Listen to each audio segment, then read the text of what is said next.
პარიზის 21 საერთაშორისო კონფერენციის პარალელურად დღეს თბილისში გაიხსნა კლიმატის ცვლილებასთან დაკავშირებული კონფერენცია, რომელსაც გარემოს დამცველი ორგანიზაციები და ხელისუფლების წარმომადგენლები დაესწრნენ. ღონისძიებაზე განიხილეს ევროკავშირისა და საქართველოს შორის კლიმატის ცვლილების სფეროში თანამშრომლობა.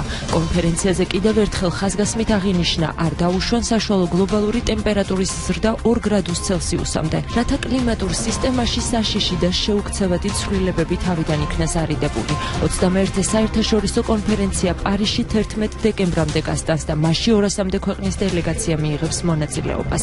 ქართულ დელეგაციას ირაკლი ღარიბაშვილი ხელმძღვანელობს.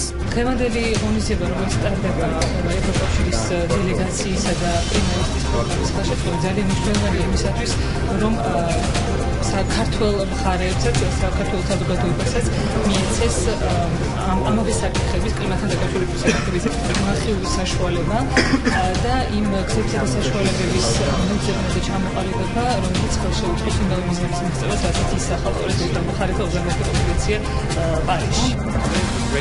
ეს არის ყველაზე დიდი კონფერენცია, რაც კი ოდესმე ჩატარებულა. 2 კვირის განმავლობაში კონფერენციაში მონაწილე ქვეყნებმა უნდა გამოხატონ მოსაზრებები კლიმატის ცვლილებასთან დაკავშირებულ დაბრკოლებებზე. ამ საკითხის გამო თვალსაზრისი უნდა წარმოადგინოს საქართველოსაც. პარიზის შეხვედრა საკმაოდ მნიშვნელოვანია, ძალიან ბევრი წელიწადი არის დღევანდელი დღის უსადება მიმდინარეობდა მთელ მსოფლიოში, ეს არის მსოფლიო დონის ღონისძიება. ბუნებრივია, ჩვენ სახელმწიფო ვართ აი ამ მსოფლიოს ნაწილი.